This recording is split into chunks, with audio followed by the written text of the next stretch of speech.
Hello friends! We've come a long way in this series in terms of learning about the definition, origin, causes, and stages of stress. Now, you may be wondering how we can leverage all this information to conquer and prevent stress. In video 17, we discussed the Contain, Reduce, Conquer, Prevent process, or CRCP, to manage stress at a macro level. In this video, we are introducing a new technique called the Stress Resilience Technique, or SRT, which helps manage stress at the micro level in terms of specific passions. The SRT enables us to contain, reduce, and conquer individual passions in the present moment. When we are under stress, it is quite common for us to react to the situation instinctively without proper judgment. In doing so, we forget to introspect, identify, and resolve the true intrinsic causes of stress. If the immediate outcome is favorable to us, we may only look at the superficial causes and believe that we are no longer under stress. If we fail to identify this stress, we become even more stressed. By acting this way, we often end up making irrational or inappropriate decisions against our best interests, and that exacerbates our stress. What if we could get ourselves into a calm state before reacting to stressful situations? We could make constructive decisions in such a state. After all, not many situations in life require us to adopt a fight-or-flight approach. With SRT, we train ourselves to adopt a rational, structured, and step-by-step contemplation process to eliminate stressful emotions and allow us the space to achieve more peaceful, well-reasoned, and constructive outcomes. The 7 steps of SRT are: 1. Identification and acknowledgement. 2. Consequences. 3. Intention. 4. Responsibility. 5. Causes. 6. Contemplation. And 7. Constructive external response. Using SRT, we first identify the passion that is being experienced. Once the passion is identified, we contain it by going through the next 3 steps of consequences, intention, and responsibility. In the step of identifying causes, we analyze intrinsic root causes behind our passions. Gaining acceptance of the intrinsic causes of stress helps us reduce the intensity of stress. From there, we enter the step of contemplation, in which we seek to conquer and prevent passions. Finally, we contemplate how to respond externally to achieve the most constructive and peaceful outcome of the situation we are in. In order to understand this process better, let's consider a relatively common scenario of being angry with another person. The first step is identification and acknowledgement, in which we identify the type of passion by asking the following questions. 1. Identify the expression of this passion. Am I experiencing visibly angry behavior, such as shouting, physical aggression, irritation, frustration, hatred, dislike, or complaints? 2. What type of passion is this? Anger, ego, deceit, greed, grief, fear, disaffection, or disgust? Here, I acknowledge this as anger. 3. Is this active, dormant, or potential passion? This is active anger. 4. Identify the person and situation towards which we are angry. We move on to the next step only after thorough identification. The second step is consequences, in which we contemplate consequences of the identified passion from physical, social, emotional, and spiritual points of view. Here, we reflect upon consequences of the anger. 1. From a physical perspective, my physical body is releasing several harmful hormones due to this anger that are dangerous for the heart and brain functions. From a psychological perspective, the immense displeasure caused by this anger does not let me focus on the situation and hence divert me from finding a solution. 3. From a social perspective, this anger is capable of harming my relationship with my family and friends. 4. From spiritual perspective, this anger is driving me away from experiencing my inherent state of happiness. My anger would lead to potentially harmful repercussions for myself in future. Contemplating and visualizing these consequences enables us to form a strong intention to contain, reduce, and conquer the passion. In the third step of intention, we seek to develop a strong intention to give up the passion, which is anger in this scenario. We don't let ourselves get distracted with trying to respond or solve external issues just yet. Now, let's form right intentions to conquer the anger. 1. I intend to find a constructive solution to this problem. 2. I intend to explore intrinsic causes of my anger and conquer it from within. After forming the intention, we move on to the fourth step of responsibility. We need to realize that we are not responsible for the actions of others, but we are very much responsible for the passions we experience because of our own free will. We cannot make any progress in conquering the passion if we continue to blame others for our passions. In this step, we seek to take the sole responsibility for the passion we are experiencing instead of blaming it on the other person or the situation. We can address our stress only if we take full responsibility for our own passions. Now, let's think, who is responsible for my anger? 1. For the situation I am in, the other person's actions are only an instrumental factor and not the primary cause. 2. I am not responsible for what others did or did not do. However, I am angry because I have chosen to respond with anger.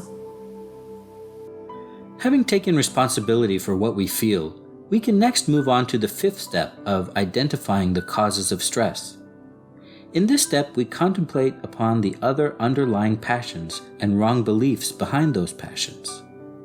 Going through this process of introspection results in a significant reduction in the intensity of stress.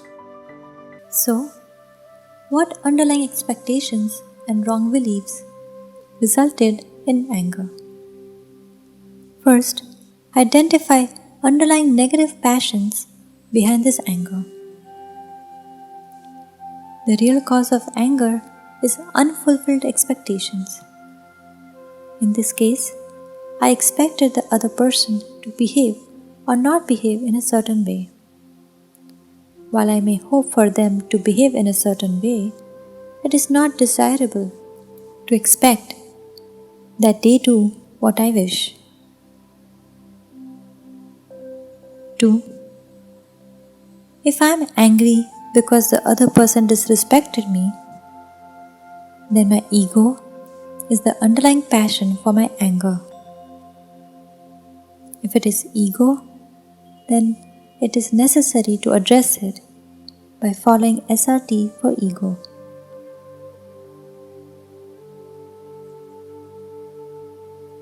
3. Socially, we judge people as good and bad based on fulfillment of our expectations. However, from the perspective of my consciousness, I am just a pure observer. Hence, believing others as good or bad is my wrong belief of indulgence, also known as Bhoktrutva. 4. I also wrongly believe that I can control or dictate others' behavior through my anger. Everyone is capable of exercising their own free will. I may desire for other people to act in a certain way, but it doesn't guarantee that they will. This is my wrong belief of doership, also called as Kartrutva.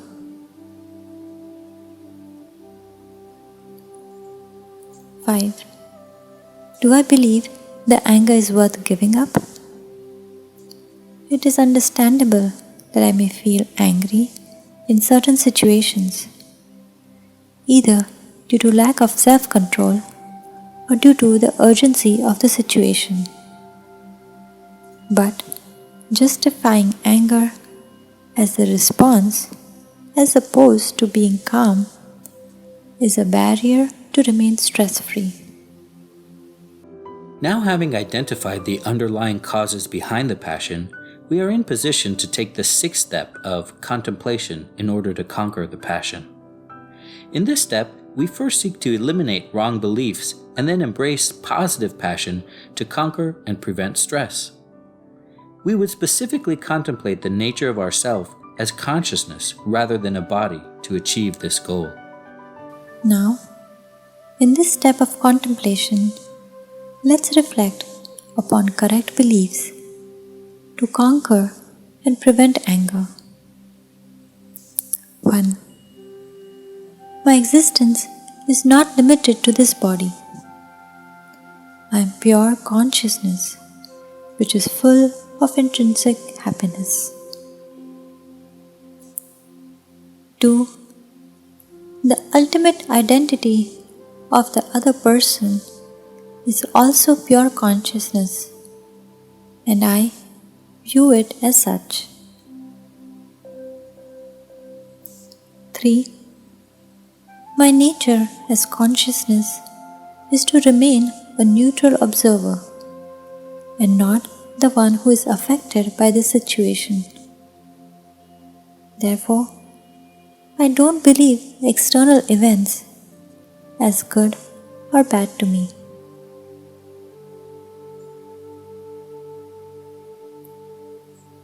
4. I am a neutral observer of all the events from the past, present, and the future, without any attachments or aversions. So, I choose not to impose my expectations over others. 5. Forgiveness is the best remedy to heal this anger. I now choose to forgive.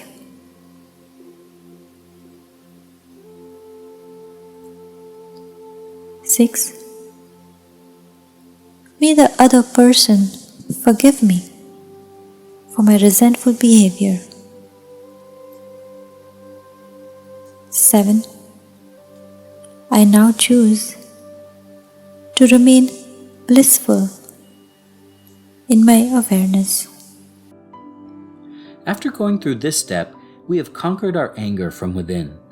We should continue to repeat this step until we confirm overcoming all resentment. At this point, we can enter into the last step of SRT, which is constructive external response. Our goal is to achieve a well-reasoned and constructive outcome to the extent possible in a given situation. Before approaching this step, we must keep in mind that we can only make the best attempt to achieve this goal, but cannot guarantee the end outcome, and cannot always expect the other person to reciprocate or cooperate. Before approaching the other person, try to understand what just happened, why it happened, and why the other person acted in a certain way. Let's ask ourselves following questions and contemplate over each of them for this example of anger. 1. Am I currently in a calm and neutral mindset?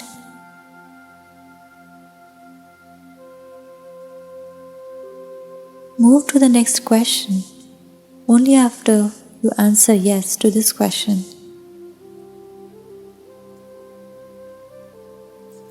2. Have I completely heard the other person's perspective?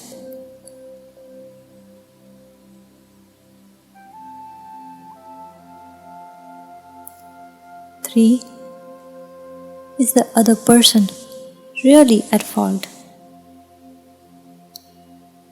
Are there any misunderstandings?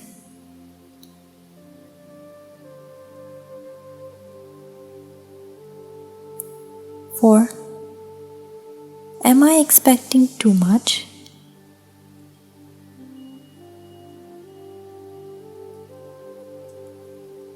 5. Can I apologize for my resentful behavior?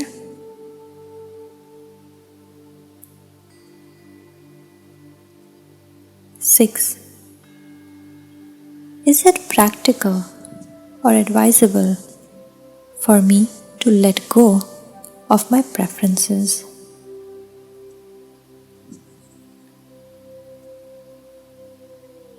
7. If I cannot let it go, what outcome do I want to achieve?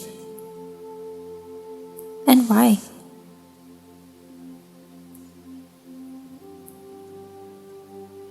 8. Can I think of any mutually acceptable solutions or arrangements?